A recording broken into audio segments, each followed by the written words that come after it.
Elhamdülillahi Rabbil alemin ve salatu ve selamu ala seyyidina seyyidil enbiya vel mursalin ve ala alihi ve sahbihi ecma'in. Elhamdülillah Musulman doğullum Rabbim Allah Tebarek ve Teala'nın pak mescidinde yatın namazı cemaat bilen okuyduk. Bula bir ulaqon devlet bula. Bulan devletliği haçan belli olacak. Ol bir günü ki göz yımılsa. Sonra belli olacak. Bu da attan nığmatlığı. Nelekem sen şu dünyada da görüyorsun. Ağula bir bolsa belli bir penşemben yani akkalan penşeme bazarı vardı. Müerdin cımı bazarı vardı. Ne bazara köpöllün. Aytiyen misalim köp adam düşünecek. Ki orten şol bazar hıyabani, bazar köçeti, bazar yolu, bazar güllerden, gayri güllerde hiç kim yanına gözüne görünek. Halde kim oti, kim du, kim barya diyen gözün yok. Ama şol bazar günü, şol bazar köçeti, bazar hıyabani, ağır başka kadırlı kıymetli oluyor adamdan. Ben gözüm bilen görenim, bir kaçtan şeyim vurşalla var. Ağırdır, beyadır edip, men cayım, men yerim. Ama kalın heften 6 günle onu gözleyen adam yok. Şayet bir duranlı olsa ne etip de deyip de bir irat dalsın. Ama şu bazar günü ağlı dan bilin. Sopanahından eti irceğine imani ağlı dan bilin havahini karamıklap açılmadık kuatında barıp otağına tanrı koyup ol ona zeyn vurup telefon edip bana cayala var deyip haberdarda bola var deyip şöyle bir tapsır diye. O zaman şu dinin, diyanat orada, namaz zamatın ehmiyeti hasen belli olacak. Olduğunu ki göz yımılsa. Ağaç ata mindirteler, gelmedi yolu gönderteler, karanlık kabra indirteler, neçek geçer halın. Şu karanlık kabra indirilenle, sonra mescidin kadri belli olacak, kıymeti belli olacak.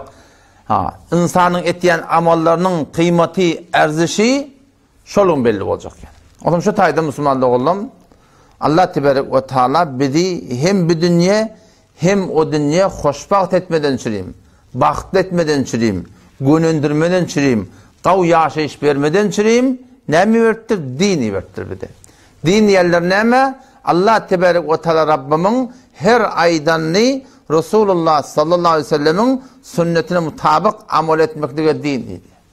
Diyanatta avval baştan tanımalladın ödün ama Diyanatta avval baştan tanımalladın Allah Celle Celaluhu'nun tanımalı. Allah Tebarek ve Teala'nın tanımalı. Allah Subhanahu ve Teala'nın tanımalı. Allahu la ilahe illahu. Allah şol zatı ki şundan başa layıkı ibadet yok. El hay Allah'ı ki diri. Şeýle bir diri la yemutu. Hiç yoktu ölecek ki. El kayyum alim cihanı saklattırın şu. La ta'khuduhu sine ona emrikmeklik yok. Ve la nevm ona uklamaklık yok. Mettekade sahibete denanam yok diptir. Ve la velede oğlan uşak yok diptir. Oğlan uşak veriyen şol imma onun oğlan uşak yok. Denane veriyen şol imma ona denane yok. Yut'imu alim cihana idiriptirin şol imma ödi. La yut'im imiyer yani. Ve la yut'amu idirilmeye Allah Tebarek ve Teala. Şöyle burada değil ki leyse kemitlihi şey hiç burada sonyalık değil ve huves semi'ul basir şeneva ve bina bir zati va adını ne mi diyorlar? Allah Celle Celaluhu diyorlar şu an. Allah Tebareke ve Teala zati ki halaka seb'a semavat 7 kat asmanı yaratıptır. Ve minel ardı mitlehun 7 kat asman yaratıp 7 kat yeri yaratıptır. Ve enzele beynehuma emran ikisinin arasında asman yerin arasında desturunu bir koyuptur. Hem medat şoňaydan ora alla lahul halq qawatdan qulaqatın yaratmaklık fakat Allah Taala'nın ki vel emr alen cehannet desturda fakat Allah Taala'nın ki diye. Türkmen nem diye adam Tanrı'da yerek başı kıymanlamadı diye. Ve huvellezî Allah şol zatî ki cealeş şemse ziyaa günü derakşan eden hiç birdanın kemali ödünnenel. Hiç birdanın kemali ödünnenel. Günün nuru ödünnenel. Günün nuri ve huvellezî cealeş şemse ziyaa Allah şol zatî ki günü derakşan etti. Günün nuru ödünnenne günün nuru Allah Celle Celaluhu'dur. Vel kamera nura ayı taban eden Allah Celle Celaluhu. Ayın avudallığı ödünnenne ayın avudallığı Allah Tebareke ve Teala'dan. Ve kadderehu menazil ay ululya kiçeliye ayın ululmaklığı kiçelmekliği ödülüne del. Belki ayın ululmaklığı kiçelmekliği kim eline? Allah tebarek ve ta'ala eline. Alem cehennem her nemoda dine şon eline. Alla lehul halk kavvetten kulağatın yaratmaklık dine menki diye vel emr emir vermeklik desur vermeklik defaat menki diye Huday. Soruya Huday Teala. Emmen halakas semavati vel ard. Meni Allah soruyan bendelemden bana cevap verin diye. Men halakas semavati vel ard. Asmanları yaradan kim? Yeri yaradan kim? Ve enzele lekum mines semai ma'at. İçin asmanın yağını yağdıran kim? Fe embetna bihi hadâiqa dâte behce. Bağ bahçeleri göğürtüyen kim? Ma kâne lekum en tumbitu şeceraha. Allah Teala'dan başka bağ bahçe koyacak yok. Ma kana lekum en tumbitu şeceraha ey ilahum ma'allah. Ayet Allah bilen başka ma'budi bami yok. La ilahe illallah. Ammen cealel arda karara yer mahalle zindagi eden kim? Ve ceale khilalaha enhara yerin arasına akarsular koyan kim? Ve ceale leha ravasi dağlar yerin defetine koyan kim? Ve ceale beynel bahreyni haciza iki olukon deryalan arasına şor derya tücü derya arasına perde koyan kim? Allah Celle Celaluhu. Peki asmanın durmaklığı ödünden ne? Kemal kimden? Allah Teala'dan. Defeden yağın yağıya, yağın yağmaklık buldun kemal değil. Kimin kemali? Allah Teala'nın kemali. Bağ bahçelerin göğü görmekliğinin öz kemal değil, denen kemal değil. Belki kimin kemali? Allah Tebarek ve Teala'nın kemali. Yer aylantığı bir sersamaver suret bilen yerin aylanmaklığı öz elinde değil. Öz kemaller kimin kemali? Allah Teala'nın kemali. Ve ceale leha ravasi dağlar yerin defetinde du. O kimin kemali? Allah Teala'nın kemali. Olokon deryaları görünürsünüz, filmini görünürsünüz, ödün görmekte otanın. Ortadan ho şallaklap beten derya bir kaptalı kızım sıraktı, bir kaptalı yap yaşıldı, bir kaptalı ne yapımdı?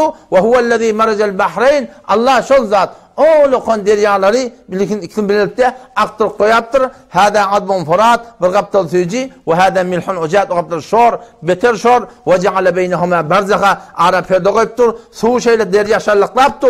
Derya sünne gemi geçik itiye, taymul geçik itiye, yılı 10K şeyle, bir yılla 100 yılla şeyle Allah şol yaradandan beri arasına perde koyuptur. Deryanın koşulmutluğu kimin kemali, kimin kudreti? Allah Tebarek ve Teala'nın kudreti. Hemmedat Musulmanda oğlum sol Allah Teala'nın elinde.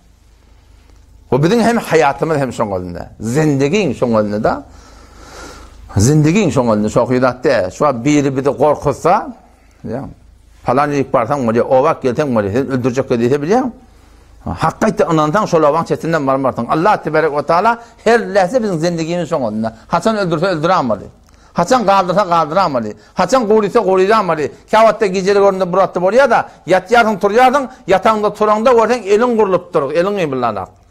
Yatyan turyan oradan ayağın qıymılanak, ayağın qurulup durur. Başka qıymılatacak yok. Kim qıyımılat ya? Kim hayat veriyor? Allah Celle Celaluhu huve yuhyi ve yumit ve huve ala kulli şeyin kadir. Şeýle bir almama ma yekunu min necva thalathatin illa huve rabi'uhum ولا خمسة إلا هو سادسهم ولا أدنى من ذلك ولا أكثر إلا هو معهم أينما كانوا ما يكون من نجوى şeýle bir zat şu. Üç olup kepleşenlerden kulaklaşıp إلا هو رابعهم Allah'ın dördüncüsü.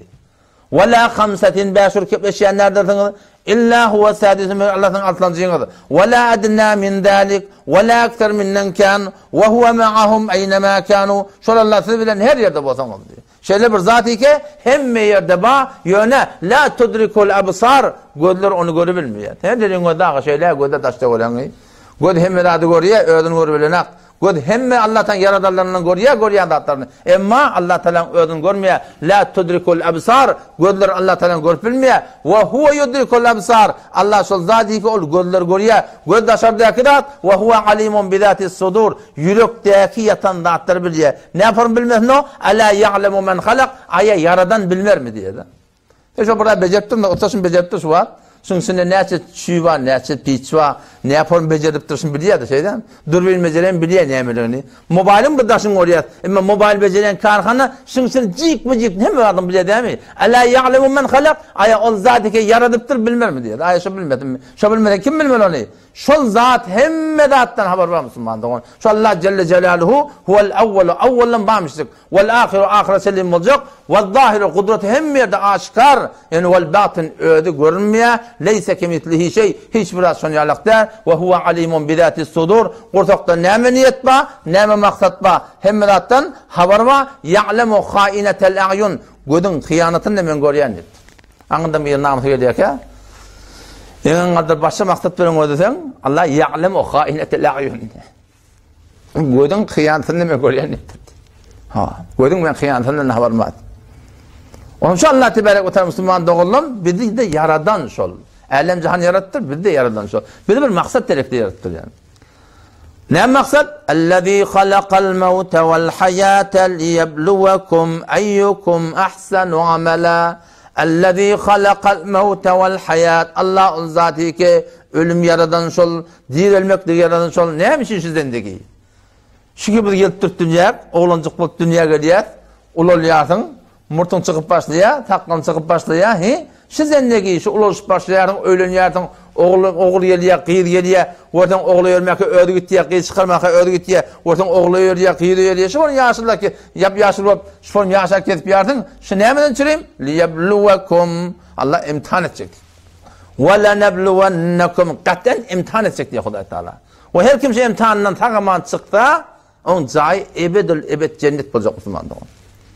Eğer kimse şundan tamamen çıkmadan, ebed zayı cehennem olacak diye Huday Teala. Ölümden sonra, vakti ki bir kabra tallayarlar, kabra tallarlarından sonra, şu tada, beyademe kervistatları yanımlar karılatla koyarlar, onun kumu koyarlar, adamların evurlerini şol, yamaşşadan tu'adı ruhuhu. Herkes çıkan ruh, evurlup cesede geliyor diye Peygamber sallallahu aleyhi ve sellem. 3 yerde şu yaşayış var.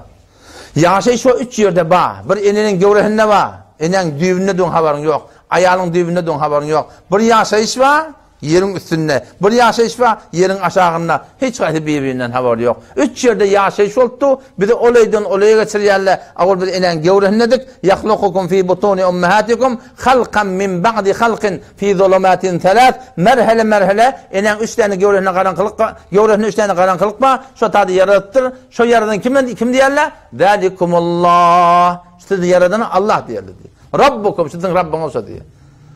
O tadı yaradıptır, inanırken bu dünya getiriptir, bu dünyanın sonra ne yaksa Müslüman doğun. Ebed o dünya karşın gitmeli. Kabrat haliyallah, tadı 3 tane sonra cevap vermeli. Men Rabbuk, men dinuk, men nebiyuk. Sonra o cevap verdin mi? Önce cehennemden pencere atılacak. İnanırken şunu görüyor musun? Hop, lavurdaptır, angırdı gidip batan ot. Tak, kıyamete çelim lavurdaptır ot, cehennem şöyle yanıttı diye. Peygamber da sama etiyor da, hadise geliyor. Cehennemin odunu 1000 yıl Allah Teala yaktı diye. Önce ağardı diye, yine 1000 yıl yaktılar diye, kızardı diye, sonra yine 1000 yaktılar diye, kapkara şu cehennemin odu kapkara diye Huday takkan yani. Kapkaran kıyır, kapkaran ot diye. O zaman şunu kökedilecek imanlı adama, hal öyle kim oraya mı? Allah'ın farlığına tatlı zat verdi, bunu bağlayacaklar, yamaçlar cennette bir kafa açacak, hol hurgilleri, akarları, deryaları, çeşmeleri, bağ bostalıkları görüp, inaylakem ta kıyamata çelim, şu dağdışın görüp yatacaklar. Ta kıyamet selim, görüp yatacak diye. İmanlı adamlar, imanlı denanının ta kıyamet selim, şu dağın görüp yatacak diye. Ama kıyamet bulandan sonra, kıyamet bolsa inaylakem sur çalınsa, İsrafil sur çalsa, şonluk böyle alem cahan hemrat dargacak, nabut olacak. Yamaçtan Allah tebarek ve teala ölüp yatan denelen dirilişi alak, yamaçlardan bir yerin aşağıdan dirilip çıkaracak. Ey meydanı mehşere, ey zaman şu cesim, şu heykel, hatta şu sünnet edilen yerin var ki, şu sünnet edilen mehbertir burvat, şu da evrup zayine getirecek diye Peygamberimiz. Yamaçtan zayine getirecek diye.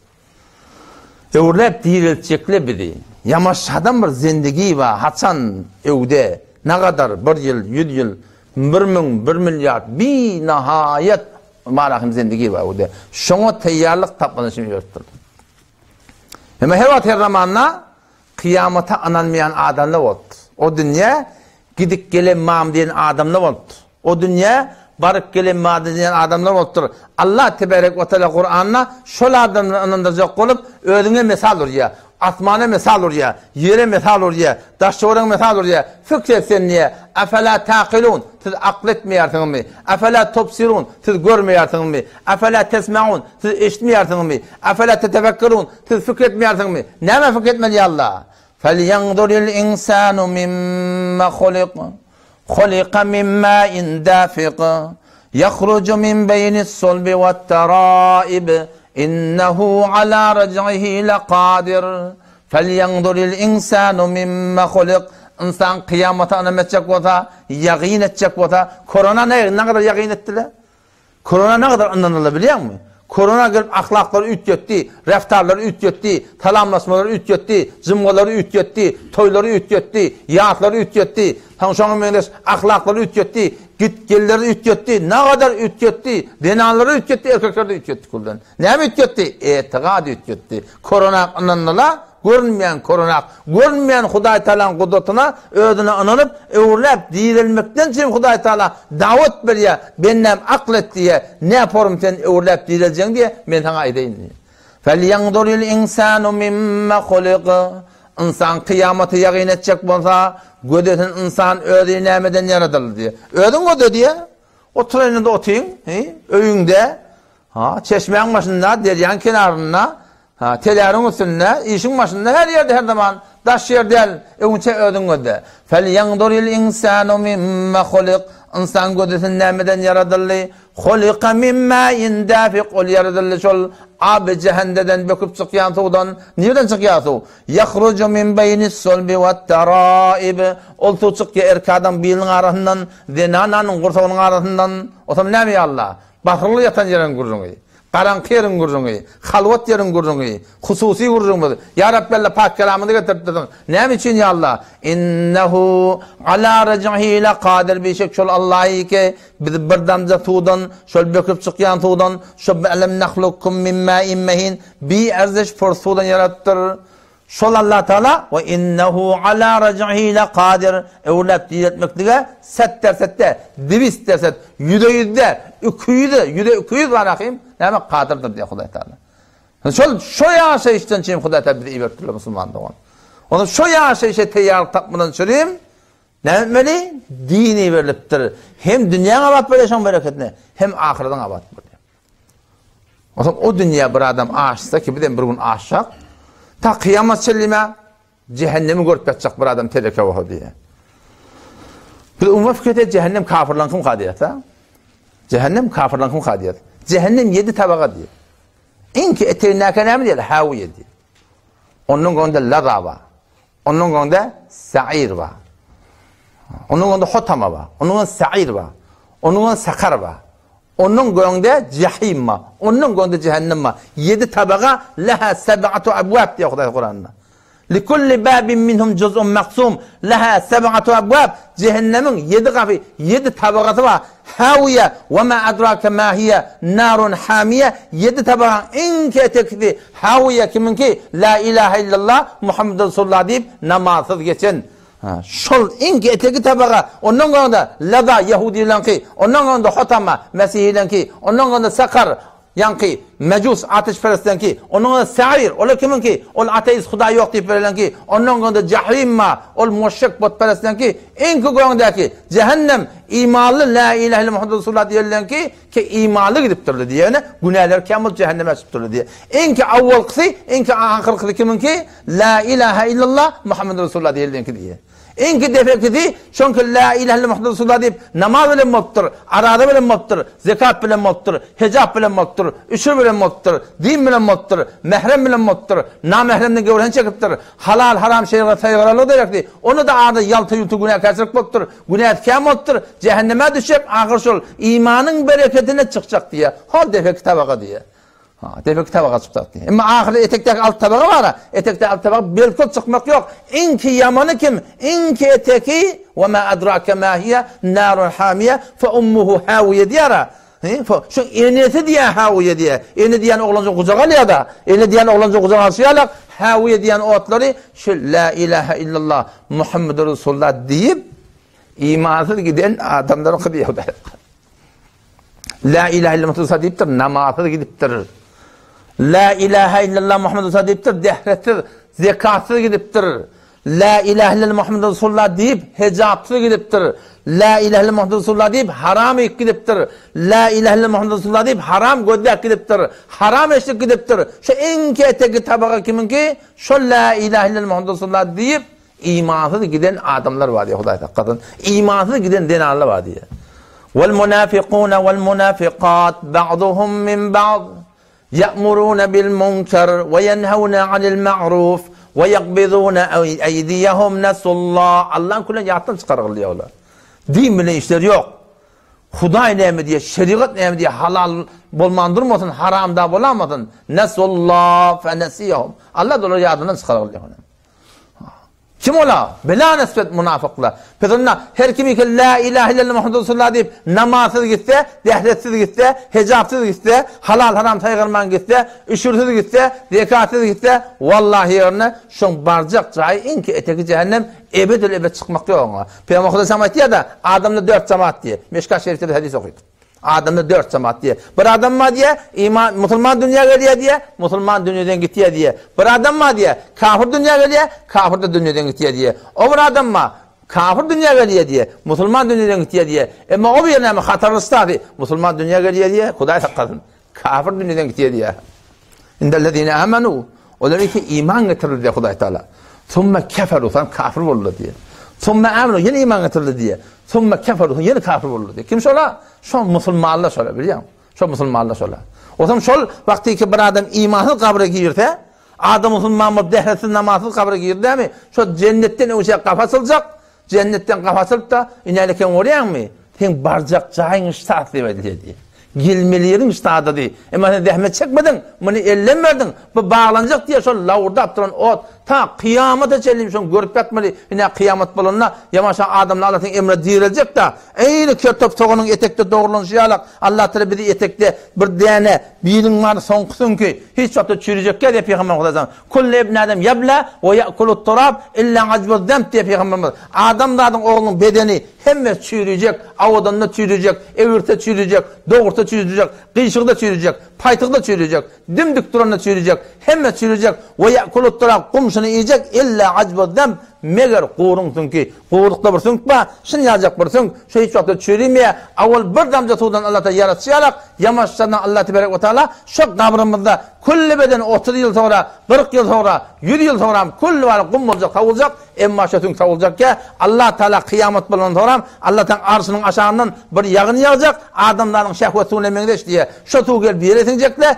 yamaçlardan şu yerdeki etek yanına diyenleri var, beni sen diyenemiz, eyni kertop soğun, etekte göğürşiyalak, hevicin etekte göğürşiyalak, keşirin etekte göğürşiyalak, son yalak etekten adam doğrulanacak diye, doğrulanacak diye şeyler. Hem şey göğüne çıkacak diye adam. Şeyle, yoş kumdan şeyle, kerte oraya ne? Yoş çıkıyor da şuna. Çıkmayacak ne? Çıkar yalak kalıp şeylerle. Toğun da şeyle, sarımsak da şeyle. Adam sonra çıkıp diye, sonra adam şekillen gayrak, ayağında var, eğer imanlı Musulman olsan, sonra her kimde burnunun ucunu ödeyecek diye sonra. Avval merhale yüz burnunun ucu, yüzüm akmıka, karamıka. Sonra şeyle gözlerinde var, burnunun ucu görünüyor. Yevme tebyaddu vucuhu ve tesveddu vucuh. Yatlan ol bir günü ki, yevme tebyaddu vucuh, yüzler ak olacak, ve tesveddu vucuh, yüzler karab olacak. فَأَمَّا الَّذ۪ينَ اسْوَدَّتْ وُجُوهُهُمْ İştahat katardaş. İştahat katardaş. فَأَمَّا الَّذ۪ينَ اسْوَدَّتْ وُجُوهُهُمْ O erkekler ordinarlı ki yüzleri karab olacak. Şunlara ne mi diyecek abi? اَكَفَرْتُمْ بَعْدَ اِيمَانِكُمْ diyecek diye. İman getiren sonra kafir oldun mu diyecek diye. Musulmanın kafirlikten geçtin diyecek diye. İman Kur'an maddeinde kafir geçtin mi? Musulman mı niyedin? Dini kabul etiyedin. Yeni şey deyip اَكَفَرْتُمْ بَعْدَ اِيمَانِكُمْ Kafir oldun mu? İman getiren sonra diyecek diye. İmansız gider La ilahe illallah Muhammed Resulullah diyorlar bu Hudayda kaldı. Şondan korkmak gerek. O zaman şonluk bilen göğüne çıkacak, meydanı mehşere varacak, hesap olacak, kitap olacak, meydan terede varılacak. O şondan marahın name-i amal defeden gelecek. Name-i amal paylanacak. Algılan algısı verilecek, verilen berisi verilecek. İnni cehennemiyle cehennemi oldu mu? Şu cehenneme karşı yola salınacak diyor. Guruh. Sure-i Zamar'da geliyor. وَسِيقَ الَّذ۪ينَ كَفَرُوا إِلَى جَهَنَّمَ زُمَرًا حَتَّى إِذَا مَا جَاءُوهَا hatta iza ja'uha futihat abwabuha ve qala lahum khazanatuha alam ya'tikum rusulun minkum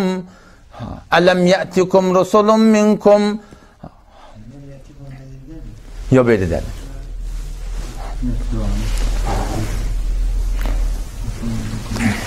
Ayetin başı nerede zihninden gitti.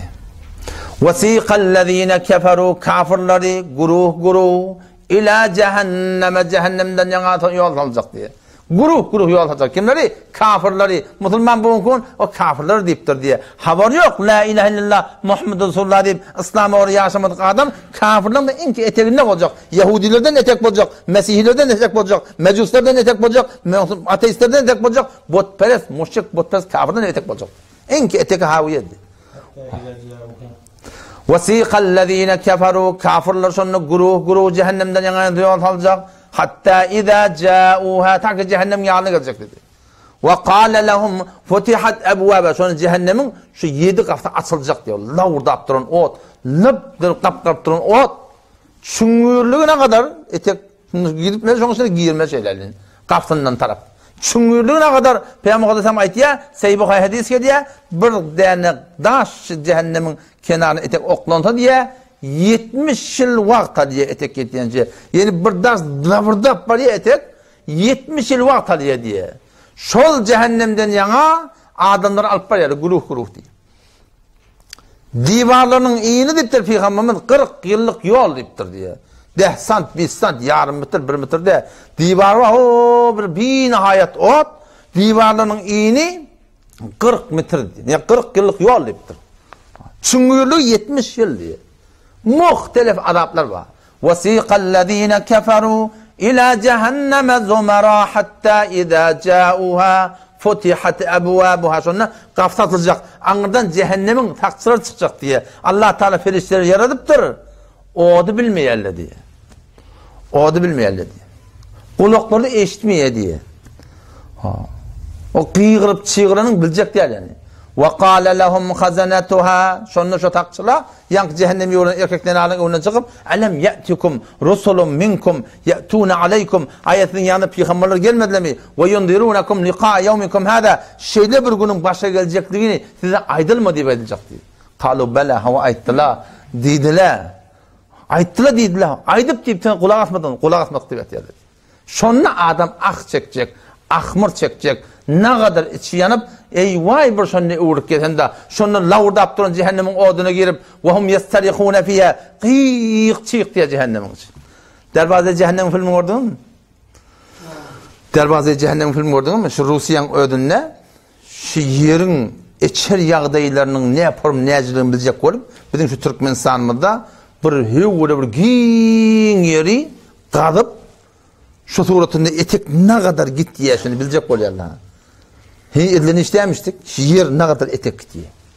Mettele bilen mahsusul uluqum bir palan çemin 3000 nefer dağın kârgeri anırtı berti öde sırrı her kim bilmelerden belli danışmet alımlı bilimli adam ortaya getirip şunu etek qadı vuruyorlar. Bar 12 kilometre baranna durdu diye kullu. Giden aktı etek. Onu da mettelere bırak bana mukadede. Yok giden ak diye. Kuyan kaldır kule metteni iptir diye. Onu bu tağdan ne götürüp diye beyrekten bir yerden vurdu diye. Yamaşan gide. Şu 10 kilometre baranın falan diye böyle ne metteni öde boş ak gitti diye. Bar ya diye. O devulum kavi. Nemul kavi. Kullum bar ya. O da metteni idecek yerle. Nemul onu bilecek o yerle. Şu etek barakayım. Teswir tetiyen zatları. Şunu etek iyi ver yerle. 12 kilometrede ne kadar ulukan. Git. Hol eterek baranna bir imen set geliye. Kimin dedi? Adamların dedi. Qiyq çiq diyesi. Testi eştiliyordu. Qiyq çiq. Ne memleket ka? Ne form ka? Bunu bilecek ol sorama durbini verdi diye sorar. Durbin filmleri kamera. Durbin filmleri verdi diye. Durbin git etek. Ne melun görüptürler ama komünist devlet şun ne meluni hiç kim belirtmeyeni gülüm cürmetle diye. Ne maşada da dini rivayetlerden belli oluyor. وَمَا اَدْرَاكَ مَا سِجِّينَ Siccin yerleri cehennemin içindeki bir daşa değil ya. Yerin eteğinde bir portada ipmeten yere değil ya. Şu tağda telika adamdan ruhları taklanıyor diye. dini rivayette tefsiri kabul edildi getirdi. Sedat ettirler ama tesviri koyutmaptırlar. Ses balakim lov gidiptir ama tesvir lov gitmaptır yani. Şu tadı etekte şu tadı cehennemin adamları var. Ve hum yastarihun fiha na'ru feryat duruyorlar diye. Gözümüzde de Hudaý bir şeyden koyup dursun. Şeýle bir kıyık yüreğine hop şey işte. Şu tadı cehennemiyle dua et dedi. Kur'an'da Hudaý ayettir. 7 kat atman 7 kat yer yaradan ayettir. Näme dua et yerler? Rabbana akhrijna na'mal salihan gayrallazî kunna na'mal. Näme dua et yerler? Amal edecek diyorlar. Rabbana akhrijna yala çıkar dedi. Na'mal salihan. Amalı salih edecekler. Namazda bir teyyar, imanı teyyar, arada teyyar, hacı teyyar, himla teyyar. Na'mal salihan gayrallazî kunna na'mal. Geçen näme amal ettir ya Allah. Olardan bir kullen bizar. İcade ver ya Allah. Akhrijna na'mal salihan. Amalı salih edildi.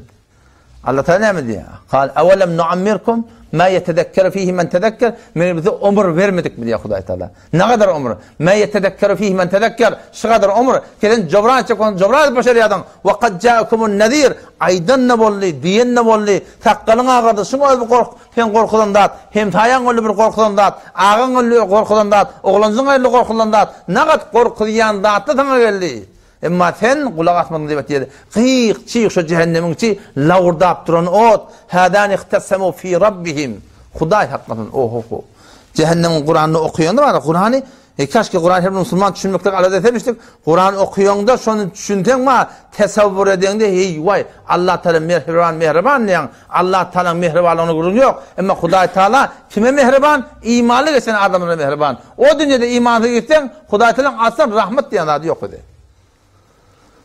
Sonra şu cehennemin içinde cehennem bel hava. Hadan ihtesemu fi rabbihim fellezine keferu oları ki imansız gittiler diye. Şu adı Musulman imansız gittiler. Şu kullen kafir geçiptirler. Şolar ne yapacak diye.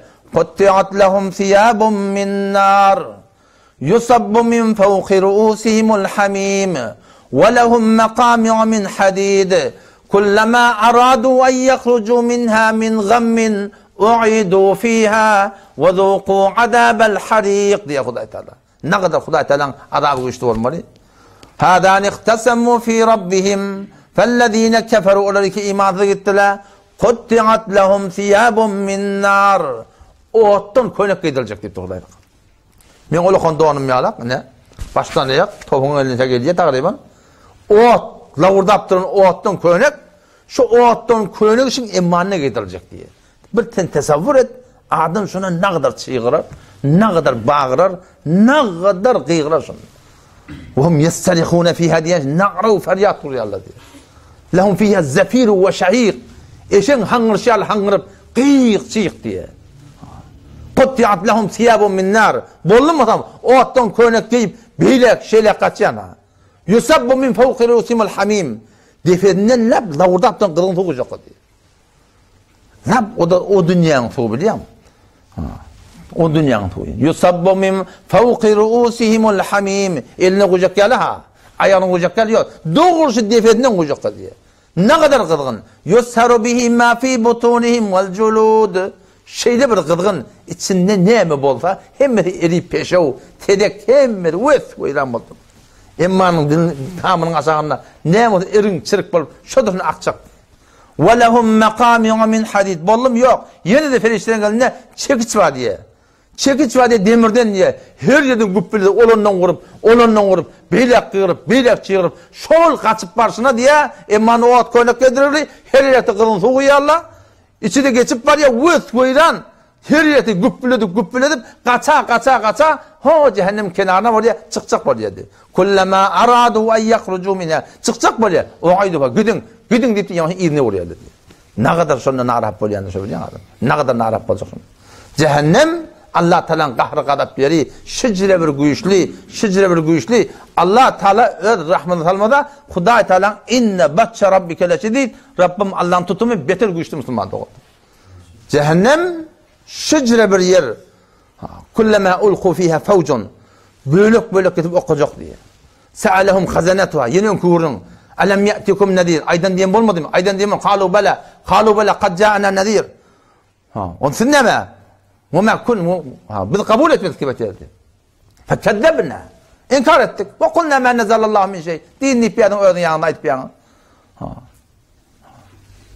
Bir ýene oňuň agyna köküp peýgamber geldi, kıyamet bar diýip ýerdiňiz, şey diýip ýerdiňiz. Fa'tarafu bizunubihim. Günellerini etraf etdiler. Fesuhqan li ashabis sa'ir. Allah'da daşlık bolsun. Olar iki cehennemi bolupdyr diye. Şoparum Hudaý Taala şu tada adabı güçlü musulman doğun. Grup edip oklayacaklar. O cehennem eten ne kadar düşmeli. Acıkacaklar diye şu tada. Suutacaklar diye. Tutanna lap lavurdap durun ot. Odun içinde de ödü. Odun içinde de ot. Odun içinde de su. Suda kaynap duran su. O da odun içinde kaynap duran su. Şonu verecek diye. Peygamber aydıptır. O tada hem fikretme şey kelime kadim. Bu 75 santte hem cennetiyle hem cehennemiyle 30 metrede boy verecekti. Her adama. Bazılı ne yaparım olmalı, sine ne yaparım olmalı, yağmış ne yaparım olmalı. O lokam memme yalak. Her bir adında heykel olacak yani. O lokam memme yalak. O hamşa tuğuşacaklarına Peygamber Kuda Samet diye vakti şu kadar suudaya diye neme çare neme şu kılın suudan içme oluyor diye. Peygamber aydıptır vakti ki şunu getiriyor şu ağdına kolay diye şın kıdgından ol önkü yanan bir şey başla şu kıdgın tuğun kıdgını şıcır güçlüptür eteki doğduğu göbeğine göre defeki doğduğu mağlayına göre temirsin şehretin bir tasavvur et ne kadar vahşetnak onu da işek oluyor diye. Yetecerra'uhu cür işe diye. Lavurdap duran ot da وَلَا يَكَادُ يَسِيغُهُ Yudu bilen ak diye. وَلَا يَكَادُ يَسِيغُهُ وَيَأْتِيهِ الْمَوْتُ مِنْ كُلِّ مَكَانٍ Ölecek böyle kolye. Askurup, üskürüp وَمَا هُوَ بِمَيِّتٍ Onların Hudaý Taala ölmek yok diye. Hudaýda ölüm yok. Adam Hudaý Taala'nın kıyametin ölüm öldürecek diye. Bu Allah'ın qoçet getirecekler, ölüm öldürecekler. Yahya aleyhissalatu vesselam peygamber ki Allah'ın onu kelleni kesiptirler. Şol gelip ölüm öldürecek Allah'ın emrine. Ölüm ölecek diye ölüm olacak diye. وَمَا هُوَ بِمَيِّتٍ وَمِنْ وَرَائِهِ عَذَابٌ غَلِيظٌ Evde de bir ulukon adap var diye Hudaý Teala. Şecre Hudaý Taala'nın cehennemi uzmanlığın beter bir güçleri yani. Onun şol odun içinde lavurdap, qiygırıp, çiğırıp, başa olup, peşe edip, tedek edip, veydan şey şunu getip yakarlar. Ahir ne mi deyli? Şunla diye cehennemin taksılarını yalvarmağın duruyarlar. Cehennemin taksılarını yalvarmağın duruyarlar diye. Ki şeýle teneger barahim eger maslahat da olsa ki sen bar Hudaýynyň dile ki nämeten yuhaffif anna yawman minel azab bir çuun azaba adaldatyn diýip aýtýarlar diye. Tökülmejene bilip durarlar. Yuhaffif anna ve qâlellezîne fi'n-nâr ve qâlellezîne fi'n-nâr li hazanati cehennem olar ki cehennemin odunyna ýanturlar li hazanati cehennemin taksyrına aýtdylar diye. Kineme yuhaffif anna yawman minel azab. Tel Rabbin Allah'dan dile bir çuun azabı alsın diye diye. Bir çuun azabı alsın. Şu bir çuun azabı da şoňa rady diýerler. O tarapdan näme diýip aýdylýar? Eldiýär ki şeýle hata qad ji'nakum bil haqq. Biz size hak bilen geldik, din bilen geldik, şeriat bilen geldik, hakkı kabul etmediniz. Inni yalvaranın peydası yok diýip. Mundan namyt bolýar. Ondan sonra kim var elinde? Bunlardan peyda yok. Şu cehennemin şu içinde lavurdap duran odun yanıp yine de Malik deyip bir tane ferişte var. Tamam taksırın nigaban niye? Bir kemala şüngülü uyanmar mı ka? Şıbırdat idaman mı ka? Ve nâdev ya maliko ya maliko ya maliko deyip kıyırman duruyorlar diye. Malik'e kıyırıyorlar. Ne kadar kıyırıyorlar? Mün yıllar kıyırıp duruyorlar diye. Ve nâdev ya maliko liyakdi aleyna rabbuku. Bunun Allah Teala'nın dile. Ey Malik neme? Mün yıllar sonra neme diye. Qaharlan. Näme? Onu liyaqdi aleyna rabbuk. Allah'dan diletene, Rabbinden diletene, bizi öldürsün, dinayla tamam bolan libet dedi. O näme jogap berdi? Qala innakum makithun. Siz barın gidin, hemizden qalman libet dedi. Qad ji'nakum bil haqq. Biz haq bilen geldik. Ve aktarukum lil haqqi karihun. Siz haqqı yoq şoryadınız dedi. Siz haqqı yoq şoryadınız. Haqqa tabi olmadınız. Taassub yüzünden, qawm yüzünden, tafi yüzünden haqqa ora bolmadınız. Qala innakum makithun. Size hiç çıkmak yok dedi Hudaý Taala. O şu da Musulman oğlum evde bir şıparım var, güçlü bir adap var. Güçlü bir adap var. O şu adaptan kurtulmakın yolu näme? La ilahe illallah Muhammed Resulullah düşünmeli, şoňa ora ýaşaýyş etmeli. Namaz okuyup düşünmeli, namazda ora ýaşaýyş etmeli. Kur'an okuyup düşünmeli, Kur'an'a ora ýaşaýyş etmeli inşallah. Eger şu üstad bilen ýaşaýyşymyza geldi, la ilahe illallah Muhammed Resulullah düşüneli. Namaz şunuydu. Kur'an düşüneyli. Sen gülmeğin ötersin gidersin. İmanın doğrulanar, ahlakın doğrulanar, muamelen doğrulanar, maaşatın doğrulanar. Hemden doğrulanar. Öyle esprita bir Ahun men gurunda solamda. Ben ona dedim ya şu Türkmenistan'ın en düzelmeyiş dedim ben. Türkmenistan'ın en düzelmeyiş dedim. Onun loğma haram dedi. Ben de oylandım adam. Loğma haram. Loğma haram yerine bizim ken Huday takkasın. Halal yerdeken. Yani ben dedim peygamberin vatından loğma harammış dedim. Peygamberden goyan diye şu ne kafir Musulman oluyor. Ne kafir Musulman oluyor şu Musulman da o Musulman etpolanak. Türkmen Musulmanı müşkül nerede? Müşkül nerede biliyor musun? Müşkül imanına. İmanı östüreyen gurun gerek. İmanı doğrulayan gurun gerek. İmanı doğrulayan olama gerek. İman ol bir adam doğrular ki öyle iman doğru olsun. İman ol bir adam östürer ki ölülerin imanı ötem olsun. Yoksa bir şekilde bolayanlar Müslümanlar. Onun için de inşallah Teala himmet edeydin şu dini celeseleri var. Şu dini celeselerde şimdi dünya ahiretinin hoşbahtiyeti var. Bu dünya o dünyanın avat olacak. İstihara deyip bir dappa, meşver deyip bir dappa, hacet namazı deyip bir dappa, beş ot namazı deyip bir dappa. Şunun bereketen ne var ya? Dünyanın da avat böyle, ahiretin de avat böyle Müslümanlar. Yönelim yatan yokta im yok, yatan adamı din yok diye. Dünya dehmet çekmeden gelmiyor da şöyle muşakkas burada. Din ne şeyle Müslüman doğan. Din hem öğrenmelidir. Din talim almalıdır. Din harz edilmelidir. Din vakt koymalıdır Müslüman doğan. Şun bereketine hem dünyamın avat olacak hem ahiretin avat olacak. Ne Kur'an'da dua var da Rabbena atina fid dunya hasene ve fil ahireti hasene. Allah Teala dünya dua ettirtir. Toram ahiret dua ettirtir. Allah Teala vakti ki meni Allah bilen peygamberime ona olsan ne emecek ya Huday Teala. Önce dünyaya avat edecek.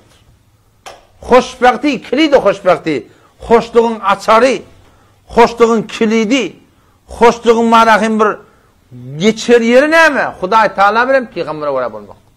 وَمَنْ يَعْمَلْ صَالِحًا مِنْ ذَكَرٍ اَوْ اُنْثَى وَهُوَ مُؤْمِنٌ فَلَنُحْيَنَّهُ حَيَاةً طَيِّبًا وَمَنْ يَعْمَلْ صَالِحًا her bir erkekten ani ki min Allah bilen peygamberime uğrab olsa وَهُوَ مُؤْمِنٌ ne emecek ya Allah? O dünya emecek mi? Yok. Önce şu dünya vaade veriptir. فَلَنُحْيَنَّهُ حَيَاةً طَيِّبًا Hetmin şu dünyada arası yaşayış verecektir Müslümanlar. Şu kime gerek ki? Hem şey gerek değil mi? Şu Müslümandan onu öğrenmeklik gerek. Şu öğrenmeklik şu ceddetlerde var ya biliyor musun? Gurrun vermeklikte biz bir gurrunları eşitmeli, bir mecmuelere gelmeli, bir oturuşluklarda bolmalı, sana ettiğimek gerek ki olsun. Öğren edecek diyordun yani. Şimdi biliyor musun yani? Bir de şeyler işmelenler gerek. Keten ettiği bittirip bolman o da in hemen gurrunlarlıya beyitmeli, şey etmeli. Bu doğru da, o doğru da. Oğlum zahine gerek. Ama imanı gerek ettirsin bir de. Korona ne kadar da ütketti biliyor musun? Korona amal ettirdi değil mi? İmanla amal ettiriyor. Yani bir şey değil ki iman öğrenilse öyle. Ahlak öğrenilse öyle. Namaz öğrenilse öyle. Kur'an öğrenilse inşallah. Allah Teala'nın oyununa ne diyorsun? Yetkavut et. Allah Teala'nın oyununa, Allah Teala'nın peygamberin sözü bilen, Allah deyip gelen adamlar bilen ştada etikaf etmek gerek. Bolmokluk gerek. Ta ki yüreğinde duygu durasın, imanın kabilatın bollu da deydin.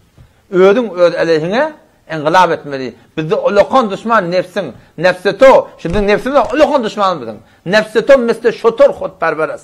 Gevşep durunda bizim nefsimiz. Xodperest o xodsevar o xodserast. Mert şu avaz zemame u bekef ta şebi govher eğer başı xazar. Sen erkek adam olup ödün yenmeli onca. Teoren durunda ne? Ödün yenmeli namaz okuymadan söyleyeyim. Ödün yenmeli namehrende gözün takmamadan söyleyeyim. Ödün yenmeli mamında yanağlamadan söyleyeyim. Ödün yenmeli ayağına bir hod edet vermekten söyleyeyim. Ödün yenmeli öyde bedahlak bolmaktan söyleyeyim. Kim yenmeli? Ödün yenmeli Müslümanlar. Oğlum sonra ne gerek? Kuvvetli iman gerek. Kuvvetli iman öyde durman hasıl olmayan Müslümanlar. Fezai mezazi böyle fikir doğrulanıyor, kelle doğrulanıyor, amal doğrulanıyor, bineş doğrulanıyor, negereş doğrulanıyor. Fezai mecazi bilen. Adam doğrulanacak o da, amal doğrulanacak o da hem sohbeti gerek. Hem sohbeti, oturuşmaklık gerek. El mer'u ala dini halilihi diye peygamber. Adam da doğusunun diyanetine uğra. Doğusunun ne yapmasa sen de şop olacaksın. Sen doğusunun imanına kabi mi? Sen de kabi olacaksın. Şeyle bir doğusunun oturuşmaklık gerek Müslümanlar. Şurada inşallah Teala hemmeti dilin Teala'sını hibette şemmun için biz stada hem Müslüman doğruluğumu çağıryan inşallah geltenin daireti inşallah bizim kısmetimizde bizim toğa pantıma. İnşallah Teala Rabbin tevfik verir. Ertaksam inşallah cennetten görün verir. Vesselamu aleykum ve rahmetullahi ve berekatuhu.